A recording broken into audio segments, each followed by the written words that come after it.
For so many of us, this title, it's not just a catchy phrase, is it? It's a core memory. It's this feeling that runs so deep you might not have even had the words for it. So today, we're going to dive into that beautiful, kind of complex, and often unspoken language of love in many Indian families, a language that is almost always spoken through food. It all starts with a sound, right? That scrape of a spoon on a plate, refilling it before you've even had a chance to say you're full. I mean, that detail can just transport you. You're sitting there, maybe you just got home, and boom, there's more food. It's not really a question, is it? It's a statement. It's an act of care. And this question, khaana khaya, honestly, it might just be the soundtrack to so many of our lives. It's the first thing you hear when you call home.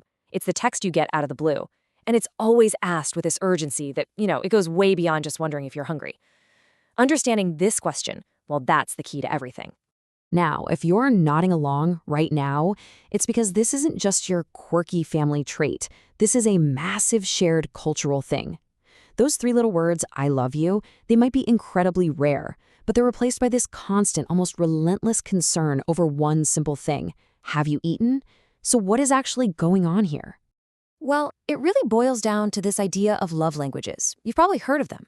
While some people show love with words or gifts, the primary love language we're talking about here is acts of service. This is love expressed by doing things for someone. It's providing, it's caring, and most of all, it's feeding someone. It's love that's tangible, love you can literally see and taste. Okay, so this is where it all clicks into place. Think of this as a translation guide. On the left, you've got the words we might have been waiting to hear. But on the right, that's the language that was actually being spoken the whole time. I love you wasn't a phrase. It was that hot meal waiting for you no matter how late you got home. I'm proud of you was that extra helping of your absolute favorite dish. And I missed you? Well, that was the phone call, just to check. Hey, have you eaten? So why? Why did this language even develop? Well, for a lot of our parents' and grandparents' generations, an emotional vocabulary just wasn't something they were taught. Being openly vulnerable could even be seen as a kind of weakness.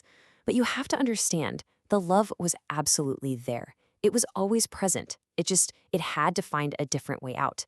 It had to speak a different language. And this leads to a really bittersweet kind of truth.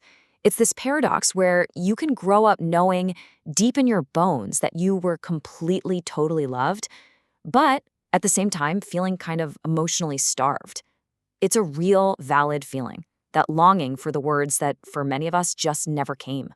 So what do you do with that? How do you bridge that gap? It's really about a two-step reframe. First, you have to acknowledge that craving. It's okay. It's totally fine to have wanted to hear those words. But the second step, and this is the game changer, is you learn to read the language of actions that was being spoken all along. You become fluent in the dialect of refilled plates and worried phone calls. This quote just says it all, doesn't it? It was never, ever about the food itself. Every single khaana khaya wasn't really a question about your stomach.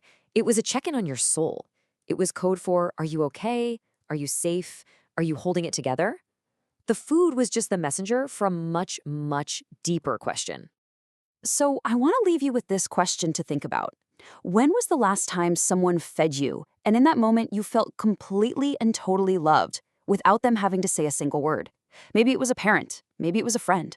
Just a simple act of service so pure that it said everything. Because sometimes the most powerful declarations of love, well, they aren't spoken at all.